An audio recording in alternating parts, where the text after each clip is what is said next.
It's just the perspective or other people's opinions on what Vallejo is, or what Vallejo was. And it's changing what Vallejo was and not looking at what it was, but what it's becoming. At first I was a little skeptical about art changing Vallejo and the face of Vallejo.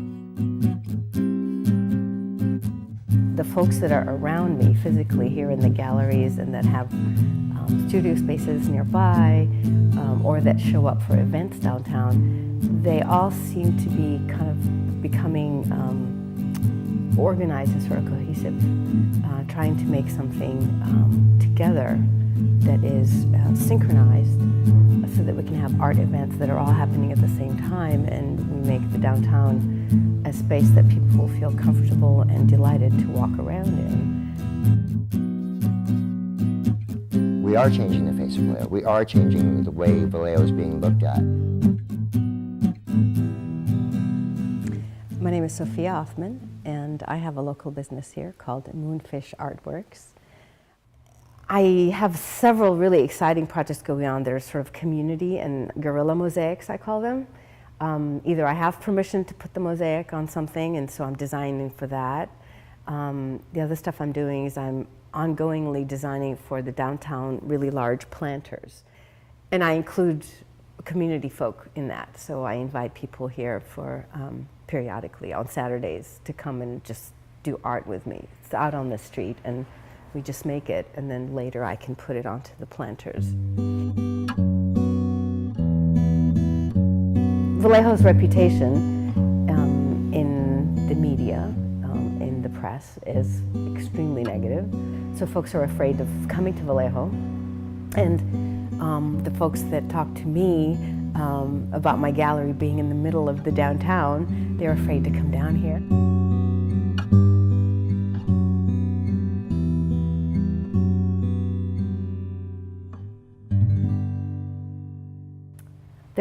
There are a lot of artists locally that are, like I said, activists. They're really, they're trying to make things better. There's a person who's from Vallejo named Sean Gutierrez, who has a place called Artiszen, who's also incredibly influential, and he's very, very charismatic.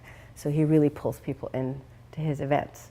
And that, I think, will change how downtown is viewed in the community over time. About 3 months ago, I decided to go on a limb, and I had this opportunity to come into the space. I'm a builder, I'm a contractor by trade, and this is just an evolution of that. So we're just down here excited to be a part of this magic and this renaissance that's going on in Vallejo. Working with whatever's at hand is just, I think, my natural way of doing things. I think this is going to sound weird, but the materials want to be something.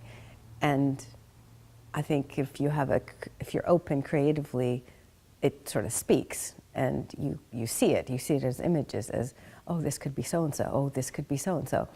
So out of both necessity and creative download, these combine to make it so that whatever's at hand becomes art. How that connects to my community projects is that I try not to spend money on my community projects because I don't have a lot of spare money to do that. But I want to do these art projects that beautify what's around me and also provide opportunities for people to be creative with me.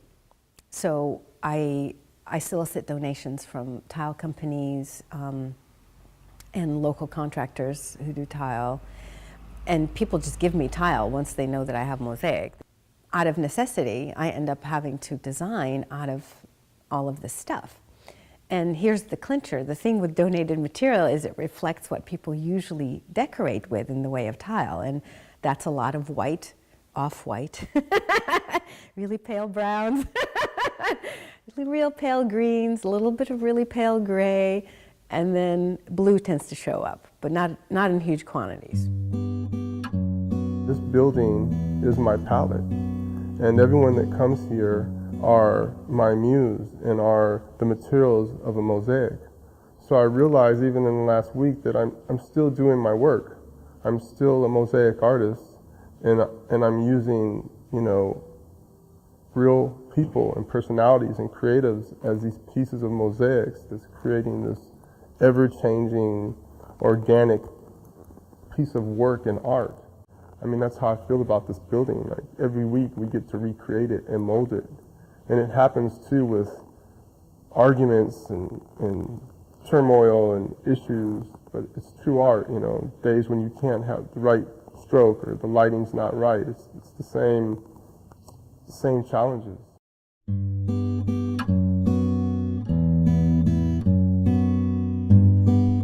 So I do a lot of really bold, dramatic, large designs so that they're really obvious, using mirror and maybe some black, one of the colors that's stronger.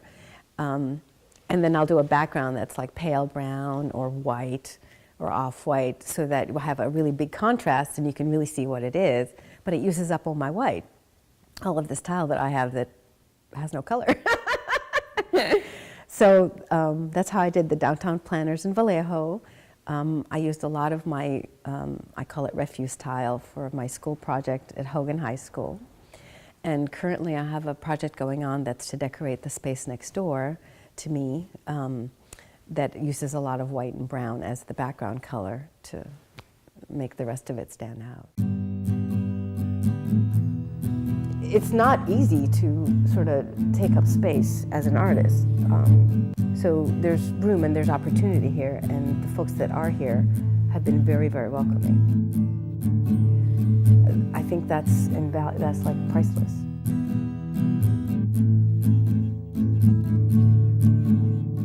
We're a gallery and we're a collective of artists, but our agenda is that we're going to use our tools and our gifts as artists to make a difference.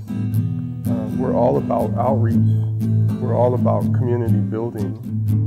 We want to be activists. We want to physically and mentally make a change with our gifts and with art, and take everybody that we can with it.